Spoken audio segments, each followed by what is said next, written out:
We're here with Andy-Serkis at the 13th Film Festival of Zurich, and you're here to present your first movie as a director. This one is a very hard-moving story and a very hard-moving movie, but it's very far away from your world. You know, from the special effects. Why this choice? For two main reasons. One, the subject matter is my producing partner, Diana Cavendish. It's his parents' story, and we founded the Imaginarium Studios, which is the performance capture studio and production entity for me to direct my own projects and further the art and craft of performance capture. And I was always aware of his parents' story. But also I have a personal connection to the subject matter because my mother taught disabled children and was a real advocate for disability in the 60s and 70s. She taught children with polio and thalidomide and spina bifida and all of the diseases around that were prevalent at the time.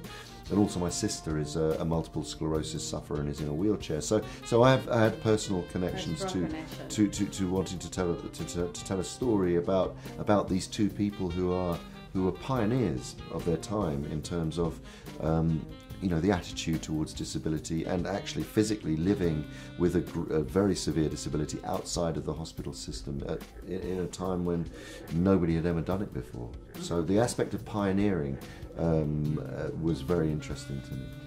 There's a lot of humor, there's a lot of cynicism in this movie. Was it important actually for Jonathan to emphasize this, and you also? Oh yeah, absolutely. Because we laugh a lot, which is sure. Is protection for the people who are suffering. Exactly. We laughed because they laughed, and that was their response. I mean, that was the incredible thing about Diana and Robin. Once he'd got through the depression of realizing that when he was in hospital, and thought he was going to die. There was no possibility of humour, you know. But then when he chose to take himself out of hospital and choose life, because his prognosis was that he was going to die anyway. So being in hospital was like a waiting room for death. But once he got out of hospital and through the love that they had for each other and Diana convincing him that she wanted him to see his son grow up, he regains control. And once he regains control, his sense of humour becomes this incredible force for and vibrancy between them that enabled them to not only live fulfilled lives, but then to have such a big effect on so many people around them and disabled people who they then helped to free from hospital. Basically. His wife is really important, like you said. Yeah. Do you think behind a great man there's always a great woman as well? 150%, yeah, of course, and not even behind anymore, in front. You know, it's yeah, of course. I mean, the Diana, who I know personally, the real Diana. I mean, she's the most incredible person because she's incredibly modest, but she's the one person I know who truly lives in the moment. Who, because of her situation, wasn't able to think about what am I doing next week or what's happened, but living 2 minutes away from death makes you truly, really appreciate life, and so she's a true inspiration. And also, he chose to live his life. I mean, when he said, "Okay, I'm gonna live," he chose to live his life full speed, but also he chose also to die. I mean, do you agree with that way of living? Absolutely. I mean, I think it's, you know, we are in the West, we are so terrified of death, and it's the most natural thing. We are all facing it, and there's just no two ways about it. We are all going to die. So you know, most people die in very sad circumstances, in unexpected circumstances. But when you have, you know, Robin was all about regaining control of his life once it had been taken away. So the greatest expression of that control is to, you know, to when you can part, and especially because he knew that they'd had such a fulfilled relationship and existence together, that when he knew it was going to start to get very, very difficult and painful emotionally as well as painful physically for everybody, he wanted to take control of that and to say goodbye to his friends and celebrate what they had achieved together. And so I think there's a real, you know, we can approach death in a very positive way like that. you know, obviously different people have different opinions. Yeah, exactly. I mean, in Switzerland, we have the right to do that. Is it the same case in England? No.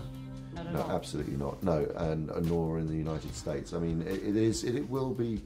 This film will be controversial to some people, but all we're doing is saying this is what these people chose, and you know, it's not advocating it. It's just their experience, and Jonathan, my great friend and business partner, whose story, you know, this about his parents, you know, and Diana and all of the family have said it was the most beautiful thing they've experienced, because it was you know, it was honest, it was a beautiful passing, and a great farewell, and you know, he slipped away and faded away in the most glorious way.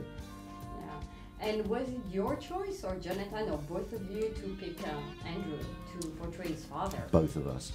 We met with him. We talked with him. I mean, he loved the script. He just thought it was extraordinary, and he really wanted to go in and again play Robin.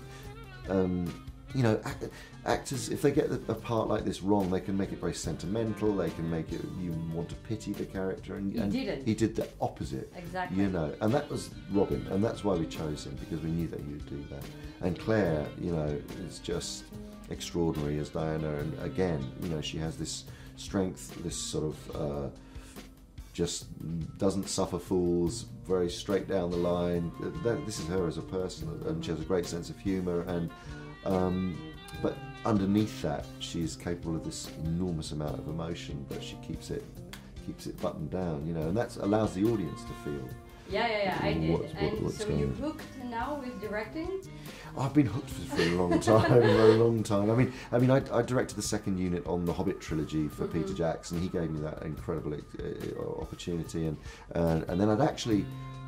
This has become my debut film, but I had already shot Jungle Book for Warner Brothers, which we're in post-production on. You know, so and then there was this opportunity to shoot this smaller film in the middle of post-production on Jungle Book. So yeah, but that's a different story, because the Jungle Book is going to be all about special effects, motion capture, and everything. It is, and it isn't. It's all about performance, and and emotion as well. But in a different way. In a different way. But that's what I mean. It's funny, because people did expect me to make a big special effects, visual effects movie first. But you went the opposite with this one. It's the opposite, and I'm really pleased that it's come out first, because, you know, I think that would have been expected, and you know, it's nice to surprise people. Thank you so much. Thank you.